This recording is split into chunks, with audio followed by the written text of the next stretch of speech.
Hello there everyone, today we're going to tie this.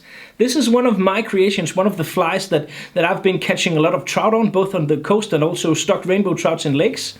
It's called the gremling, and this particular one is in salmon pink, because salmon pink is one of the best colors for the Danish fishing. I've done this fly is actually an example of how fly patterns evolve over time. The first ones I made were a bit more dense and compact. And they had different eyes. They had eyes with weight in them, bead chain eyes. But I was not completely satisfied with that, so I changed into these the eyes that you see here, which are the diamond fish eyes, which is an absolutely amazing product. If you only take one thing from this video, then it is you should try these diamond fish eyes, because they have the same weight as the same. Is it called density? As I don't know if it's called density, but they do not add additional weight to the fly, so it makes your fly very easy to hover in the water. And this is a really cool thing, because a lot of small baitfish like gobies and stuff like that, they swim very erratic, but then they just hover in the water. And these diamond fish eyes makes it very easy, a lot easier to actually have that effect on your fly. Of course, the hook is still gonna make your fly sink a bit, but not as much and not as profoundly as if you used bead chain eyes or dumbbell eyes or something like that. So check out these really neat eyes. Another thing you could add for this fly, which I have in my box, is you could add a fly lip. A fly lip is basically kind of like a small spoon in front of the fly that makes the fly move even more erratic in the water. And sometimes they are very great for the fly, but I've done a complete video of this exact pattern in chartreuse. That's called, basically that was the first one I did, and the first one I fished. It's still called the gremling. So if you want to see how to attach these fly lips and you want to have those, then check out that video. I'm not gonna do that on this one, because I want this to be a bit different from the other video I did of this same pattern. So, but they're a good option, and as always, if you swing by Nordic Anglers, you can see the full material kit for this fly, and if you want, you can of course choose the option there to add the oh, I see I'm almost out of tying thread. I'm just gonna have to find another one. You can add, if you buy the material kit, you can simply just add the fly lips. Let's see if I can get this thread out here. Yeah, there we go. The thread I use is for this fly is a Vevus. I must say I'm a big fan of Vevus. Vevus has probably the broadest and the biggest and in my book the best tying thread assortment out there. They just make a lot of really high quality, high-end threads, and you don't get, it's very seldom to get a spool that's not spooled properly, like you see with some of the other brands. So overall, I'm just very pleased with Vevus as my and that's my main brand of tying thread for anything. They have a really big selection, all the best colors and stuff like that. So the first ring we need to attach is these diamond fish eyes, and these are faceted. So they're kind of like diamonds, and this means that they reflect light in a really specific way, and they absorb light, and they just look very luminescent, both in the vise but also in the water. So I add one of these eyes here, and I make some cross turns, make sure that it's where I want it on top of the hook here, like so. And before I move on, I take my sabber gap to fasten it correctly. And if you haven't seen this, then this is a small cool gadget.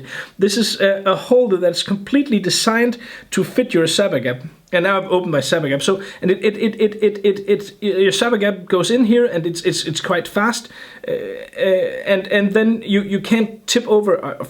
It's very difficult to tip over your sabber gap, and this will of course ensure that your sabber gap has a way longer lifespan. So just add some sabber gap to the eye, then a few more cross turns here, and then very important, I tie underneath and around the eyes here, and then I pull tight, because so I basically tie in a circle underneath the eyes, and what that means is all the cross turns that you've made on the eye will be tightly locked when you do that. So that's an important thing. Also included in the package for these diamond fish eyes, there are pupils. Is it called pupils, or is that some sort of students? I'm sure you know what I mean. The black thing in your eye. So basically, there is a sheet here in the package, and you can just take off some of these and attach to just push them onto there, and there are glue on the back side of these, so you get a pupil. You get a pupil on your fly, and that makes the fly look a lot cooler. I don't know if it means a lot to the fish, but if you want these, if you want to be 100% sure that the pupils are staying in place, you could just coat this with a small amount of UV glue. I'm not gonna do that. If they fall off, they fall off, and basically then just the eyes reflect more light, and I've coated with both with and without. So I think they're quite sturdy and stays there quite readily. They're not. It's not something I've had any problems with. So. Now I need to tie in my tail, and for this fly we're gonna use some barred marabou feathers, and these barred marabou feathers are an extremely awesome product. It's basically just selected marabou feathers. I've used this before, as you can see it's missing some, and they have been colored. But because they are dyed, the stripes are dyed on there, sometimes these feathers can stick together. So basically just take a brush or a comb or whatever you have and just brush it out, and the quality, it won't, the feather won't be damaged from that. So I take out a bundle of these marabou feathers here, cutting that away. And then, because I do not want the tail on this fly to be too long, I'm basically just gonna rip some of the longest of these fibers here to make the tail a bit more uniform. It's important that you rip them, that you do not cut them, because if you cut them, then you get a completely straight looking tail, and that's not what you're going for. That's not what you're aiming for. So, there we have a tail of marabou, very fluffy, very lively. And then I take the rest of this and I kind of turns it, I twist it, so it's easier, so I'm sure that every fiber is there. And then I can cut this off so it has the correct length, so my body will be, it was a bit too long, but that's okay. So my body would be uniformly thick all the way up towards the eyes. So there we go. Then I need some dubbing for the body, and here I'm going to use the Spawn Semi-Seal dubbing. Spawn Semi-Seal dubbing is available in two different lengths. There is the mega, and then there is just the ordinary one. And the mega is longer than the standard one. And this is a nice thing for this pattern, because I'm going to use some of the dubbing to create kind of a wing at the eyes on this fly. So I just put some dubbing on there. As I said, this fly is designed to be relatively fast to tie, but still be strong and good, and so I don't make a dubbing loop for this one, because it's a very short body on this short shanked hook, and I try to get the body to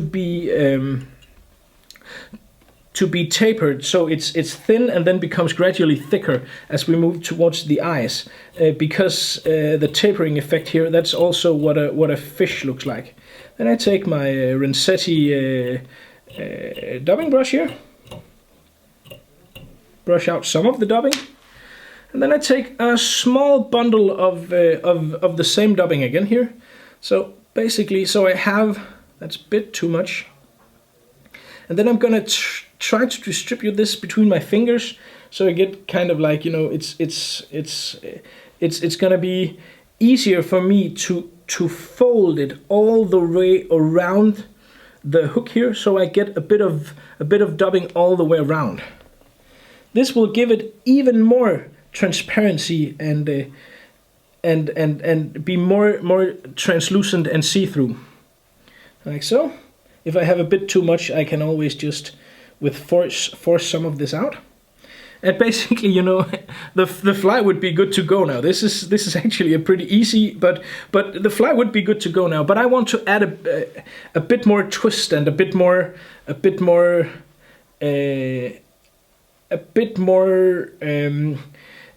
how do you say that? I want to add some more to give more contrast, and so I take another bundle of the barred marabou here. So again, I try to distribute this through my fingers so it's kind of in a V, so I can have it all the way around. I need to move my fingers a bit further up for that, because I do not want this to be longer than the tail.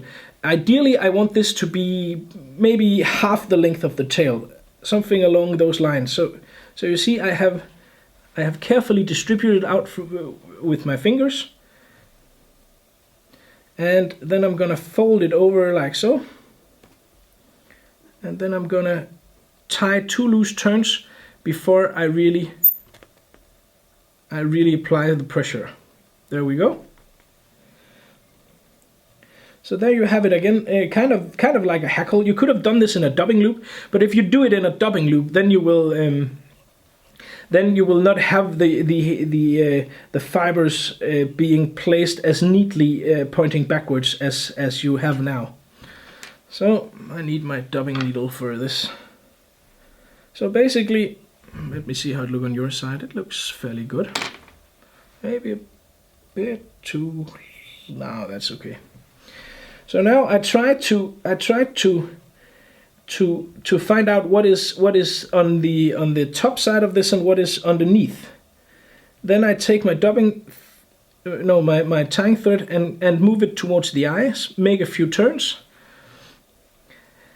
And then I fold everything down, again twisting it so I can tie this down at the eye. And this gives me a nice head, and all my tying thread that is on top of the eye here is covered by the barred marabou. Then I try to, I do like this. I twist it so I can cut it off at the very close to the eye, so I don't have any materials that's gonna annoy my leader when I have to actually use the fly, like this. Apply more tying thread on top. You can take some of the tying thread and you can force. There is a bit of marabou that is not completely cut off, but for fishing purposes that doesn't matter.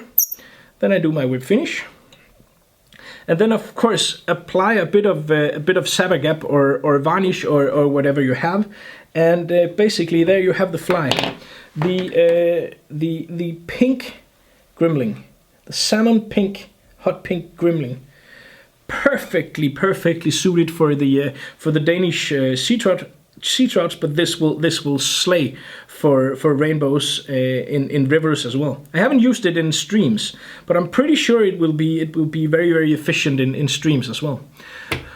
Well, as I said, you can apply the magic lips if you want, or you can even tie it with the weight from the bead chain eyes. So this is a simple overall general pattern that just catches a lot of fish. And it's fairly easy to tie. It's not that expensive, but it just gets the job done. So that's it for now. As always, swing by Nordic Anglers, where you can find all the materials used in this fly tying video. And if you haven't done so already, it would mean a lot to me.